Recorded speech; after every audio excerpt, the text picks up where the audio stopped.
Let's talk about who got dragged again on Twitter. Lana Del Rey. Woof!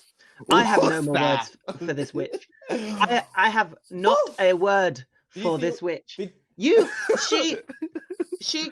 spent all of last week deciding that she needed to come out swinging against the success of black women because everyone and her little delicate things, and swearing at us that it wasn't a racist thing, that race had absolutely nothing to do with it. And we were like, cool, here's the time to prove you're not racist, that you understand the struggle and that you support us. What do you get? Yeah. Crickets. Not only crickets. You post about the rioting, and then Tinashe and Kalani dragged her. And I was like, yes. Get her out of here, man. Just get her gone. I do not care. Yeah. And this is another thing. Sorry, I keep interrupting you, but I have to say it. This is another thing. Lana's fan base, for some reason, is 15-year-old girls and gay men. And if you are out here on Pride and you are confronting me with some Lana Del Rey shit, you just need to leave. Or I'll leave. I got a house. I can go there. I don't need to be around this.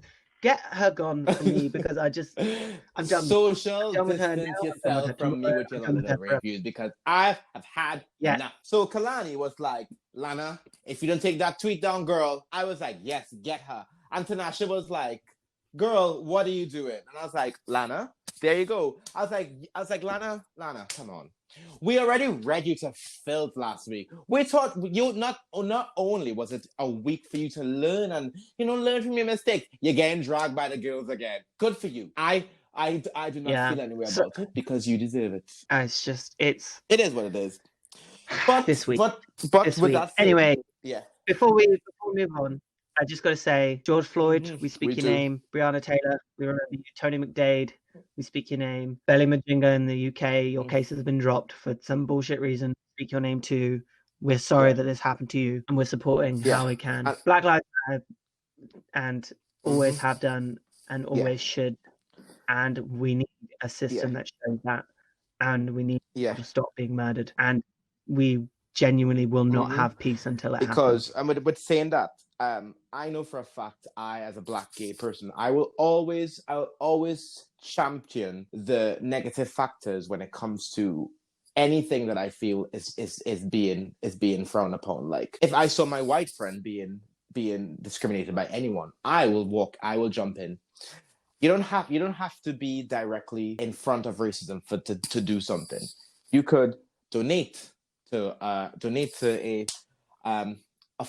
Black Lives Matter fund, donate to the LGBT community. There's always small ways. So don't think for 1 second that just because just because you might know what to do, there are ways and stuff to get to to make your voice be heard. And right now, I feel like it's very important for us, a community, to talk out and speak out. But you know what? This conversation has to happen. And I know for a fact, listeners, the first half an hour might have been a bit comfortable, but you know what? We need you to know how we're feeling. And Black Lives Matter. And thank you I just want to say thanks to people for waking up. Because a lot of people are waking up now. Because I've seen a lot of friends that didn't really understand what it was, what the BLM stands for and stuff, and they didn't understand the fight. They understand that what they understand why it's an issue, but a lot of people still don't understand why are we having this conversation today. And for the people that are informing themselves and educating themselves and donating and going on, like for example me, like this evening, I'm going to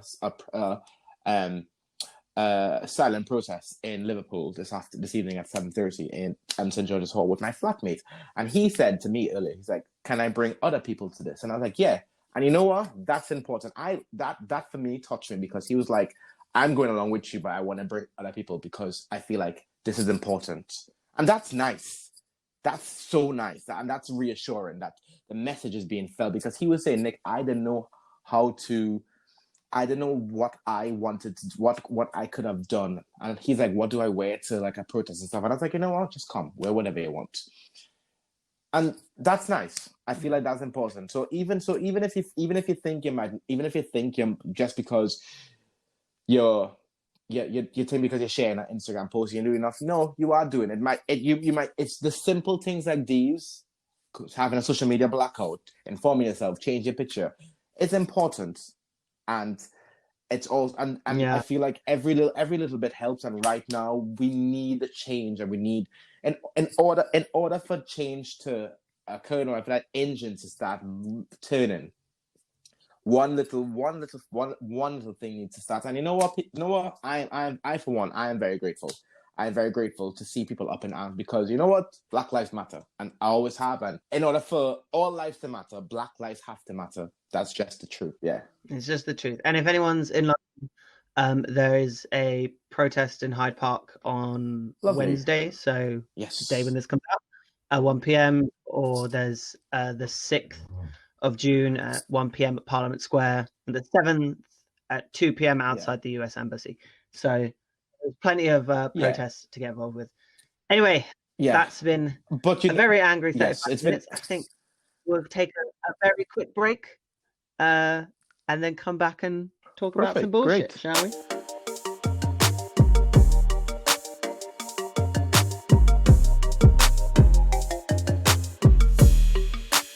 And we're back. So, on things that are more positive, dun dun dun dun. Let's talk about Drag Race. Let's talk about Drag Race. Well, this is the moment I knew. Okay, this is the moment I knew. For those of you who haven't watched it, come on. Spoiler alert. Come on now. It is what it is. The moment I knew that Miss Jaida Essence Hall, queen of season 12 of RuPaul's Drag Race, was taking that crown was the moment they were all doing their own solo lip syncs, and she's just lying either on the floor she's lying on her sofa in her silver wig and that black catsuit, and I was like, right, Mama is about to clean up. She is about to dance circles around you. She's going to put on a show on her love seat. And like, yes, you came with your staging and your studio and your costumes. Yeah. But she's giving you a show. And I was like, she's going to win. She's going to win with her sofa in the background, and it's going to make me so damn happy. And you know what? I have to admit, when she was, when like the entrance look was beautiful. That galaxy-like dress with the silver stuff, I was like, girl, you were serving.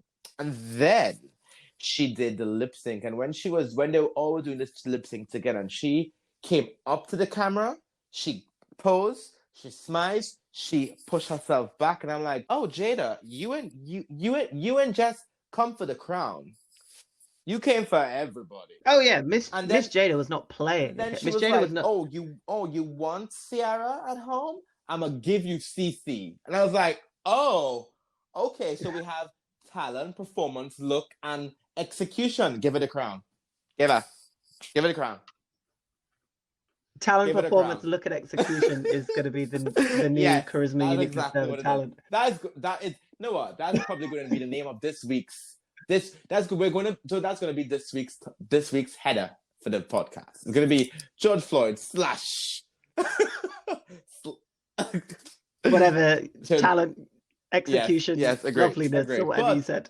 But I have to give it. I'm not going to say, like, I was also a fan of Team Gigi, and I will tell you this: Gigi's take on Me by Aha was really good. I enjoyed it because it was nostalgic. It was nice. It was different. And when she did that whole TikTok change, I was like, yeah, gonna work. Come on, transition. But of course, well, Crystal, meh. Cute. It was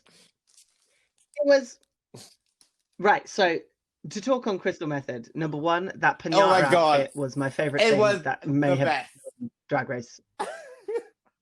That pinata, when she just turned up and like finale thing, and you just flip it on its head by like so much to just be in this ridiculous human-sized pinata, I was like, okay, she's having fun, and I'm here, I'm on board. Well. The birds, glitter and confetti. Madness. The birds were cute. The birds were a cute, fun idea. It was good. It was an interesting song. The issue was it just didn't go anywhere. It like once the second bird had been born, and then the vomit had happened, and then you still had half the song to go. We were just like, well, what's going to happen? Well, what I would have said would have just made it pop that extra mile is if the mama bird flew off or something, and then it was just Crystal as the yellow one, and then kind of fades into the Crystal in full bird outfit as like almost oh my god, she should have got Asia's big bird Tweety bird suit. That would have been a game. That would have Asia. And because there was just no movement in it after it, like, because you can only do so much with the like puppet wings. It was a fantastic idea. It was so wacky out there. But it just went nowhere. Gigi's was cute. The outfit was cute. The transitions were cute. It was a remake of a music video that we've all seen. It was cute. It was very well done. Well, did it elicit any strong emotion from me? No. Did I think this girl is clearly the winner of this season? No, I did not. But let's talk about the honey. This is the first time we've seen a Destiny's Child song on Drag Race. Can we talk about that real quick? I thought they did one in season 1. God, I forgot that. But you see, seasons ago, but stuff. Oh, is it? But Survivor we'll have to ask the Drag Race, though. Come on. It's and let's